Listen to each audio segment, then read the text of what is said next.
Hi, this is Ducla Tech Content Coach, South Windsor School District. Here we are with Google Meet Volume 17, I think. So they just keep coming at us, and I am not complaining because it's really good stuff. I sat in on a webinar today, and they were talking about some of the things. First of all, hang in here with this because I got some surprising news at the end, okay? So, a little tease right there. All right, so they were talking about the security aspect, and we know that if you're sitting in yours right here, you're going to be able to access your security right here. Quick access, you turn that off, and anybody that you have not asked to join cannot join until they get your permission, okay? And then you can toggle off letting everyone share their screen and toggle off everything for the chat messages. Okay, so we knew that one that was there. A couple things that were clarified in this webinar. There's a knock request. So if I turn off that and I say, hey, nobody gets quick access, I am going to make sure I've got the people I want in. You go ahead and deny someone access. That's called a knock. They knock on the meeting door and you don't let them in. They get to do that twice. You deny them twice. And then after that, they won't even get a chance to knock anymore. Okay, that is shut down.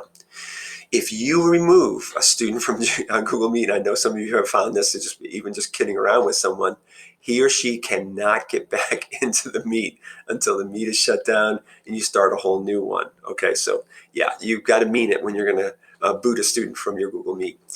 Attendance is coming. I really love this fact. What they're going to end up doing is if you have 5 or more attendees, you will be able to, you won't even have to do anything.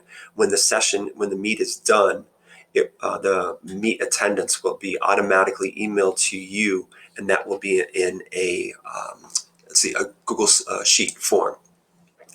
The chat can be saved. I did not know this, but that's what he mentioned. I haven't had a chance to try this, but I will. The chat can be saved, but you have to be recording the Meet for this option. And I still don't know the next steps. So let's go ahead and take a look at that. That's something that we had been asking about.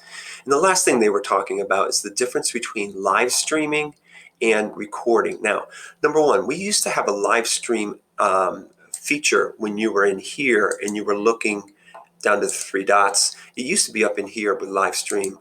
The only place that I've been able to find a live stream now is when you go ahead and you go in your Google Calendar. Google Calendar will now always has allowed you to go ahead and open up a Meet. It has a drop-down arrow right here, and this is what comes up with it, and add a live stream. Now, this is a little phenomenal, but you can actually live stream, which is like a webinar, okay? People can't participate except in the chat, but it's basically a feature, which is, you're doing what I'm doing right now. You can run it up to 100,000 people. I was amazed at that. And anyway, you can then record it, but understand that if you are live streaming webinar-like, you need to also record. It's not automatic. All right, now for the great news, which some of you are already aware. You were telling me about it today. If you're starting a Meet and you're up and running, right over here, you click on it, and breakout rooms. Okay, so wow, way ahead of schedule. I didn't think this would be till the end of the month. You click on breakout rooms, and then you're able to go ahead and determine how many rooms you want, up to 100 breakout rooms. I'm just going to do 3 or 4 just to kind of see. You can basically you can determine where your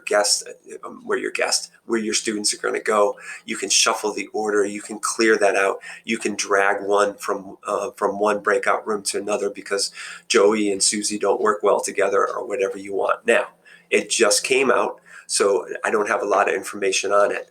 What basically Google has put out, and this might be a little bit better, you can see by their GIF right here, making the rooms, putting in the individuals, and then that's how they're going to run. Okay, so something you want to experiment with, and we'll start to share information. Hope all this has been helpful. Have yourself a fantastic day.